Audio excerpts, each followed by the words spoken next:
നിർമ്മാണം പൂർത്തിയാക്കി ഉദ്ഘാടനം നിർവഹിച്ച കുന്നംകുളം താലൂക്ക് ആസ്ഥാന മന്ദിരത്തിൽ വിവിധ സർക്കാർ ഓഫീസുകൾ പൂർണ്ണതോതിൽ പ്രവർത്തനം ആരംഭിക്കുന്നതിനുള്ള നടപടികൾ വേഗത്തിലാക്കാൻ ഉദ്യോഗസ്ഥരുടെ പ്രത്യേക അവലോകന യോഗം ചേർന്നു.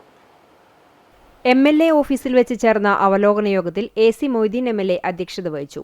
മന്ദിരത്തിൽ ഓരോ വകുപ്പുകൾക്കും അലോട്ട് ചെയ്തിട്ടുള്ള മുറികളുടെ അളവുകൾ ഉൾപ്പെടെയുള്ള വിവരങ്ങൾ കെട്ടിട വിഭാഗം എഞ്ചിനീയർ രേഖപ്പെടുത്തി തഹസിൽദാരുടെ മേലൊപ്പോടെ നഗരസഭയ്ക്ക് കൈമാറും. ഇതിന്റെ അടിസ്ഥാനത്തിൽ നഗരസഭ ഓരോ ഓഫീസിനും പ്രത്യേക നമ്പറുകൾ നൽകും. നമ്പറിട്ട് അപേക്ഷ ലഭിക്കുന്ന മുറയ്ക്ക് KSEB പ്രത്യേക മീറ്റർ ബോർഡുകൾ സ്ഥാപിക്കും. കൂടാതെ വാട്ടർ മീറ്ററുകൾ സ്ഥാപിക്കുന്നതിനായി കെട്ടിട വിഭാഗവും വാട്ടർ അതോറിറ്റിയും ചേർന്ന് സംയുക്ത പരിശോധന നടത്താനും തീരുമാനിച്ചു.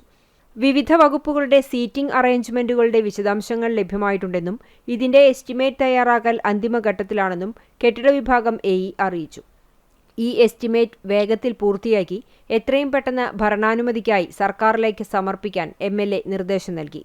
യോഗത്തിൽ കുന്നംകുളം തഹസിൽദാർ ഷാജി TK, PWD കെട്ടിട വിഭാഗം AE Ajimol TJ, electrical AE Abdurahman Kutty, water authority AE Limi OT, നഗരസഭ assistant executive engineer Binay Bose EC എന്നിവരും ഇലക്ട്രോണിക് വിഭാഗം, മൈനർ ഇറിഗേഷൻ, സഹകരണ joint registrar office, food and safety office, labour office, supply office, irrigation office, KSEB തുടങ്ങിയ വിവിധ വകുപ്പുകളിലെ പ്രതിനിധികളും പങ്കെടുത്തു.